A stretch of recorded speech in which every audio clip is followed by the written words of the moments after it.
In this presentation, I want to talk about a type of word problem called a mixture problem. In this kind of problem, you're going to be taking two or more things and mixing them together.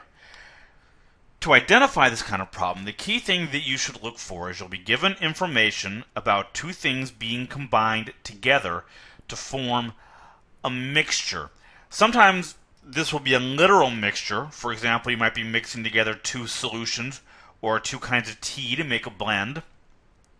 In other cases, the mixture will be more abstract. For example, you may be given information about two investments and the portfolio that you get from combining the two investments together. Once you've realized that a problem you're looking at is a mixture problem, there is a solution pattern that you should use to approach the problem solution. Mixture problems are almost always going to fit into the kind of table that you see on this slide. There are rows for each of the two things that are being mixed together, and there's a row for the total mixture. The columns represent the quantity or volume, for example, the number of liters of the two solutions, or the number of grams of each type of tea. The middle column represents the unit cost, for example, dollars per gram, or it can represent a percentage, such as the concentration of the solutions or the return on investments. The last column represents the total cost or volume. The key to using the table is understanding that you can multiply across the rows. In other words, the first column times the second column will equal the third column. So let's look at a couple of examples of how this table gets used. In this example, we're combining two metals together to form an alloy, specifically copper and lead.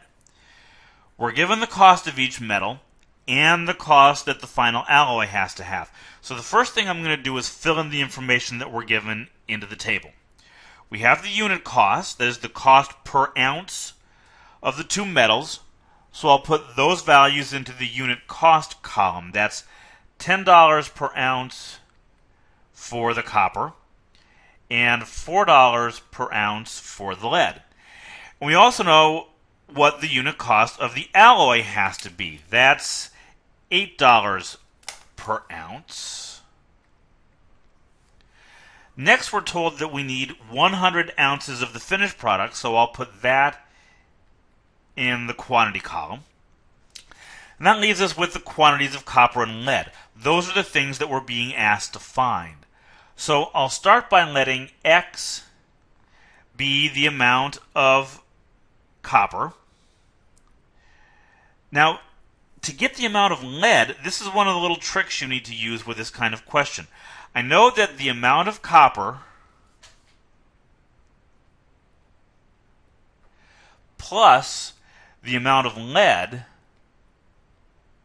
has to equal the total 100 ounces. If the amount of copper is X, then the amount of lead plus X has to equal 100. If I subtract X from both sides of this equation, I get that the amount of lead has to be 100 minus X. So that's what I'll put in the lead quantity box. Now I've completely filled in the first two columns, so I can get the last column by multiplying across the rows. The total cost of the copper will be 10x. The total cost of the lead will be 4 times 100 minus x. And the total cost of the mixture will be 100 times 8, or 800. This is the point where we're ready to get our equation. To do that, I'm going to add down the total cost column, because the total cost will equal the cost of the two individual components. That gives me 10x plus 4 times 100 minus x equals 800. To solve that equation, I'll start by distributing the 4 into the parentheses.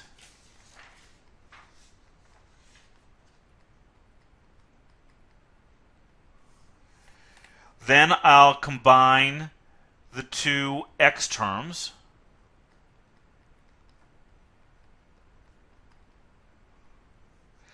Next, I'll subtract 400 from both sides. And finally, I'll divide both sides by 6 to get x equals 400 divided by 6, or approximately 66.7 ounces. So we'll need 66.7 ounces of the copper. To get the amount of lead, I can replace the x in the lead quantity expression, 100 minus x, with 66.7 to get 33.3 ounces. So the final answer is 66.7 ounces of copper and 33.3 ounces of lead. This slide has a similar problem where we're mixing two solutions instead of two metals. So pause the slide and see if you can work out this solution. Then you can start the presentation back up and see how I solved it. The table for this solution is very similar to the previous one. I'm going to put the percent concentrations in the middle column.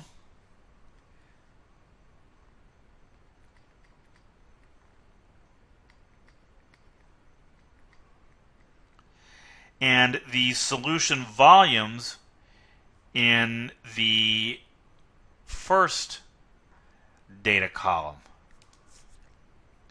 Notice that I'm converting the percentage into decimals here.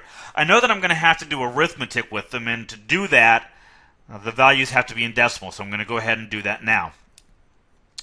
I know that we need 20 milliliters total, and we're looking for the volume of the original solution, so I'll start by putting x for the volume of the first solution and 20 minus x for the volume of the second solution.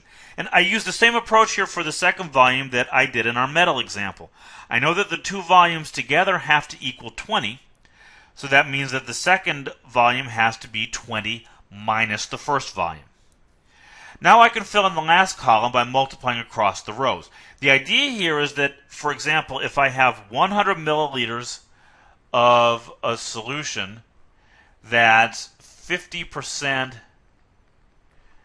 acid, then the actual acid volume in the solution must be 100 times that concentration. If I do those multiplications, I'll get 0.15x for the first solution, 0.22 times 20 minus x for the second solution, and 20 times 0.2, or 4, for the final mixture. Now I can get an equation by adding down the first column. That's going to be 0.15x plus 0.22 times 20 minus x equals 4. And to solve this, I'll start by distributing the 0.22 into the parentheses.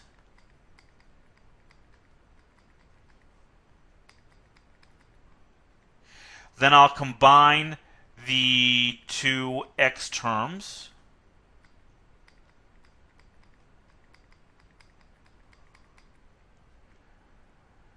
And subtract 4.4 from both sides.